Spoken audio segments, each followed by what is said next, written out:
In the last lesson we looked at the single responsibility principle. Now we're going to look at the open-closed principle.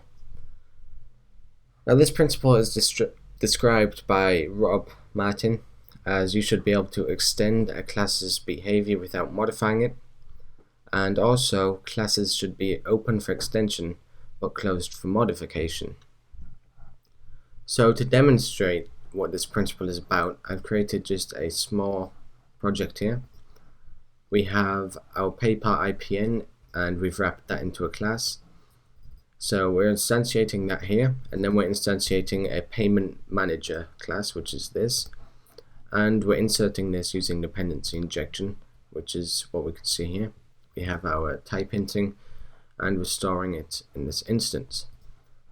And then we're calling payment manager process, which is just calling PayPal IPN process, which we can see here. Now back to this class. Here we're actually breaking the open-closed principle. What if, for example, we want to change this so users can pay with their credit card? Well, we'd have to go through here, we'd have to change this, we'd have to change pretty much everything. And we're going to change that. We're going to create a new class, a new file, sorry, and this is going to be called payment method interface.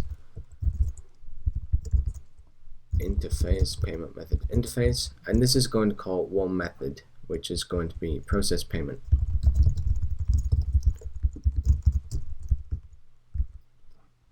So back in here, we're going to change this to payment method interface, and this is going to be payment method, same as this, this, and this, and this.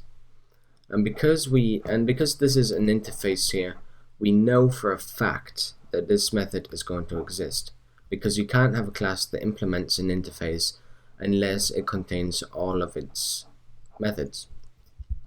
So there's just one thing we need to do now. We need to implement payment method interface.